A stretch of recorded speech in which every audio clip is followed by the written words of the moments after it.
Télé Loisirs a rencontré Zoé Adjani, l'interprète de la touchante Morgui dans Fille du Feu, la mini-série événement de France 2 qui démarre ce lundi 28 août à 21h10. Ce lundi 29 août, les excellentes Filles du Feu allument les hostilités sur France 2, qui diffuse les 2 premiers épisodes de cette mini-série, qui en compte 6 au total, à partir de 21h10.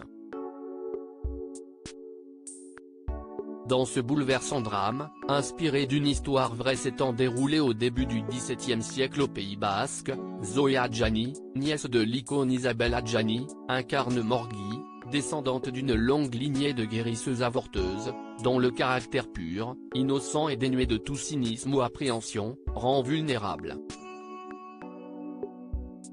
Ce personnage, qui va avoir une importance capitale dans la lutte que le juge de l'Ancre entreprend contre les sorcières de la région, est une des grandes qualités d'une mini-série qui en compte beaucoup. Zoé Adjani, Fille du Feu, il était hors de question que je ne joue pas Morgui. Télé Loisirs, connaissiez-vous cette histoire vraie dont Fille du Feu est inspirée? Zoé Adjani, je n'avais aucune idée que nous avions eu sur le territoire français des chasses aux sorcières. Cela m'a forcément et en même temps, malheureusement, cela ne m'étonne pas non plus.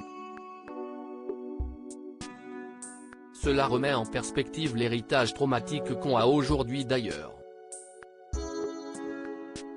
Ces dernières années, on a beaucoup parlé des sorcières, notamment à travers le féminisme.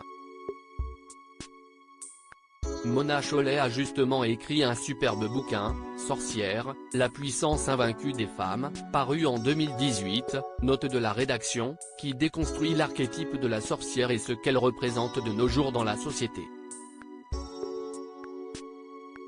Avez-vous hésité longtemps avant d'accepter ce projet? Pas du tout. Ça a été instantané. À la minute où j'ai reçu le casting, je me suis dit, et si est d'ailleurs la première fois que ça m'arrive, que Morgui était faite pour moi et que j'étais faite pour elle. Je l'ai senti en moi. Ce personnage et moi, on était fait pour se comprendre et j'étais persuadé qu'on allait s'apporter mutuellement.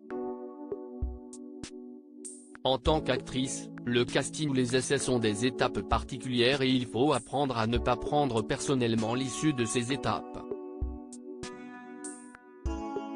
J'ai appris à m'en détacher, à me protéger pour ne pas être déçu.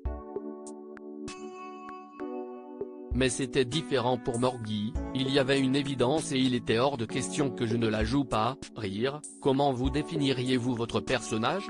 Je la vois comme une petite elfe à la fois libre et enfermée. Si est un peu la fée Clochette quand elle est attrapée par le capitaine Crochet. Quand j'ai commencé à travailler sur ce personnage, je me suis intéressé au point de vue historique et je me suis plongé dans cette époque. Mais j'ai vite fait machine arrière parce que je me suis rendu compte que si je m'intéressais trop au sujet en tant que Zoé, je n'allais pas du tout réussir à tomber amoureuse de cet homme, de ceux de l'encre dont Morgui s'éprend. Parce que, franchement, on a juste envie de l'étriper.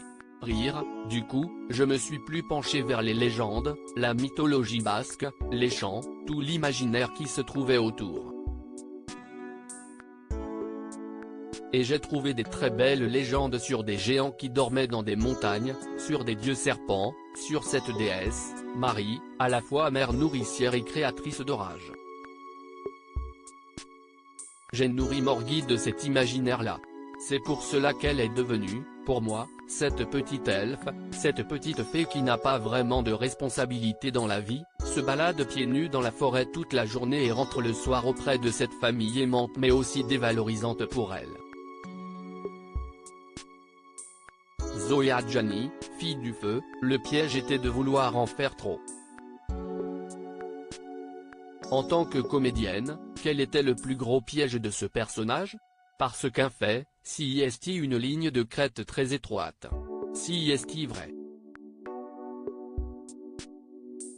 Alors les pièges, pour moi, ça a été de garder cette énergie brute que je vois en Morgui dans les 2 premiers épisodes, tout en sachant la distiller au fur et à mesure, par rapport au monde qui l'entoure. Si est compliqué et cela peut être un piège parce que, ne tournant pas en continuité, il fallait toujours se recalibrer et recalibrer cette énergie en fonction des séquences.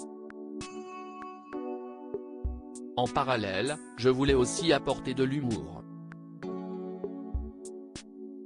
J'en avais besoin.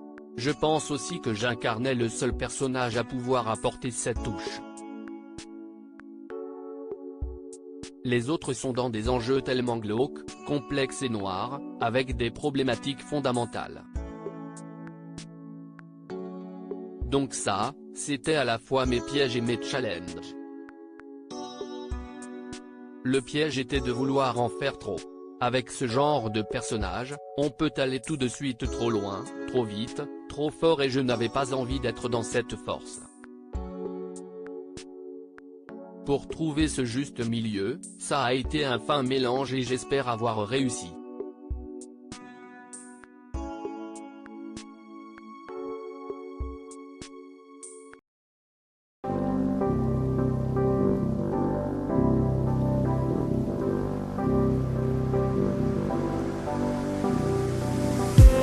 I just need